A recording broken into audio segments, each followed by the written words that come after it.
Hello everyone, welcome back to the Godot FPS tutorial. In this video, I'm going to go over simple scene setup and how to make the player character. Let's get started working on the player character. First, I'll add a character body 3D to serve as our root node for the player. I'll rename it to player.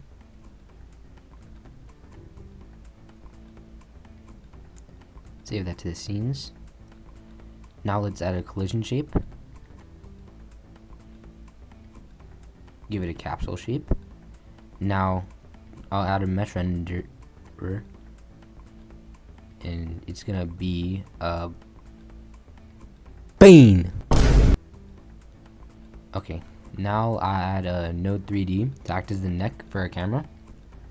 I'll rename it to neck. Now I'm gonna add a camera 3D. So now I'm gonna set up the input map, and I'm gonna call forward, backward, left, and right, and I'll set up the input actions to the keyboard. Now I'm going to add the movement script.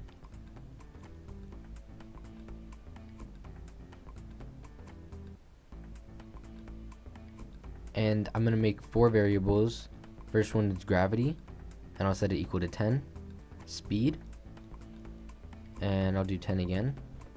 And then the jump velocity, I'll set it equal to 8.5. In the physics process function, we need to make 2 more variables. First one is going to be our input direction, and we're going to set that equal to input dot get vector, and then we're going to get all of our input maps: left, right, oh, oops, sorry about that, forward, backward, and now our next variable is going to be the direction variable, and we're going to set that equal to transform dot bias times a vector 3 of our input direction dot x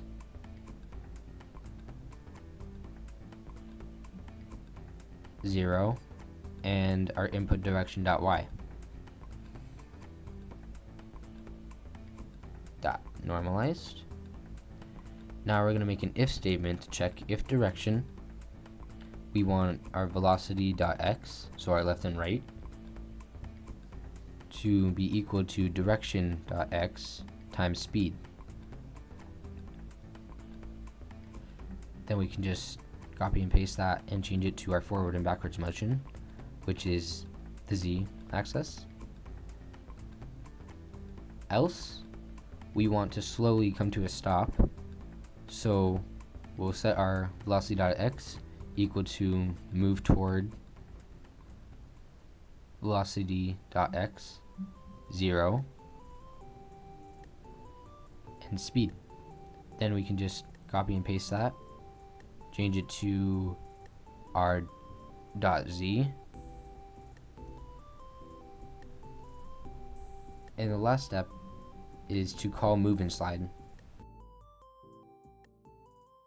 Alright, so we wrote some code, but how does it even work? So we declared some variables, and these were gravity, speed, jump, input direction, and direction. The movement variables are pretty self-explanatory.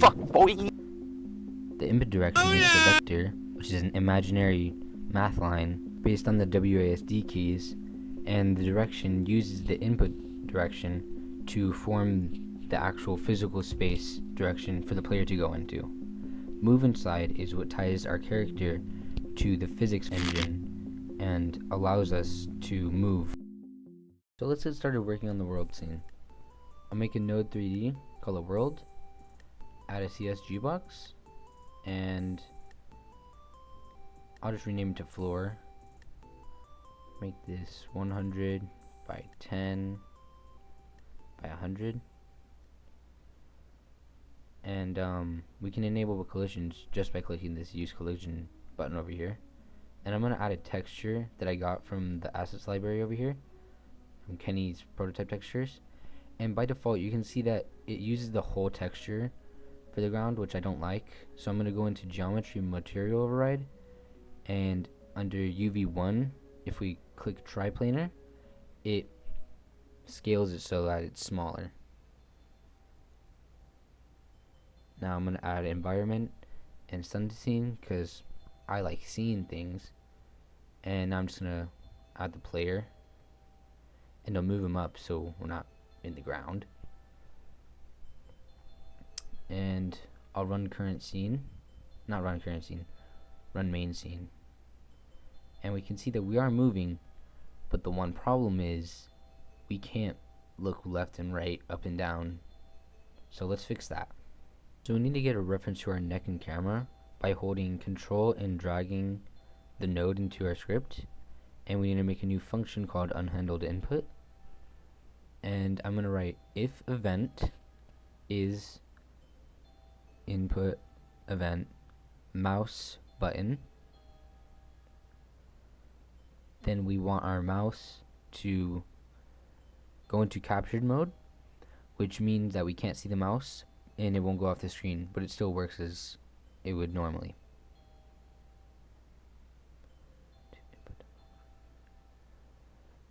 And now we want to check if the mouse mode is captured.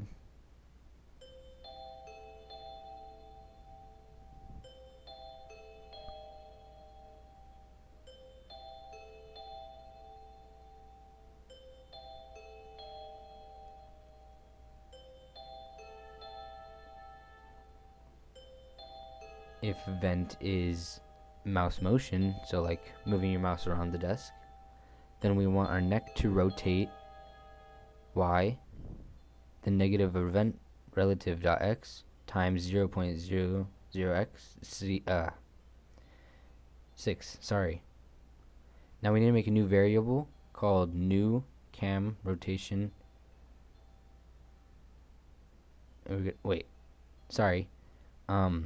Underscore x, and we're gonna set it equal to camera 3D dot rotation dot x minus the event relative dot y times 0.06. And now we're going to put a clamp on our camera motion, which basically means that you can't move your camera too far up or too far down.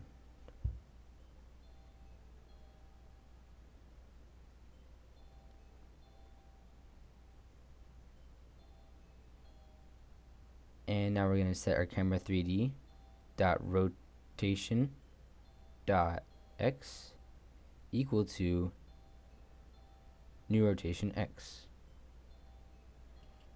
Now let's work on adding the gravity. Is on floor. Then we want our velocity dot y to minus equal gravity.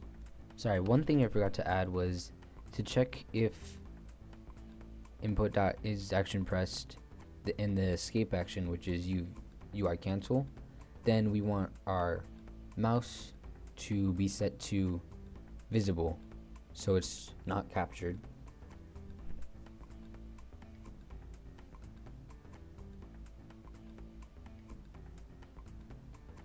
And I'm going to add jumping by checking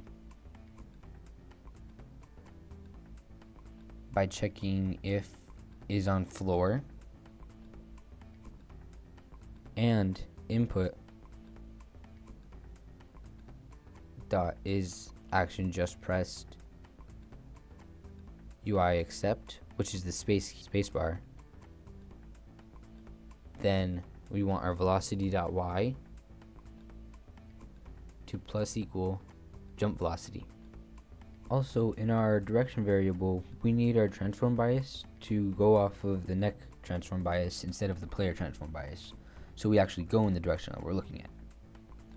Also, I forget to multiply gravity by delta, which is a problem, so don't forget to do that.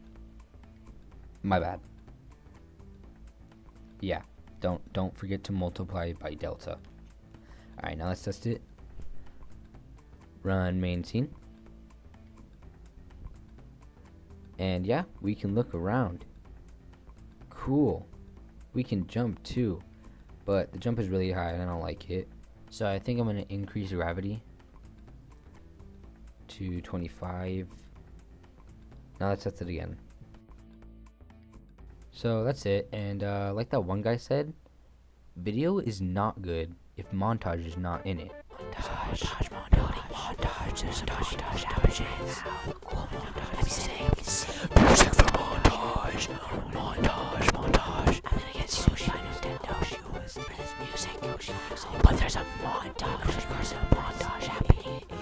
Montage music. Music for montage happening. Building. Yeah, building stuff. Music for montage. Montage. Build montage music. Yeah, that's the end of the tutorial. Thanks for watching. I hope you learned something. Yeah, I'm gonna post more tutorials, but green block. Yeah, bye.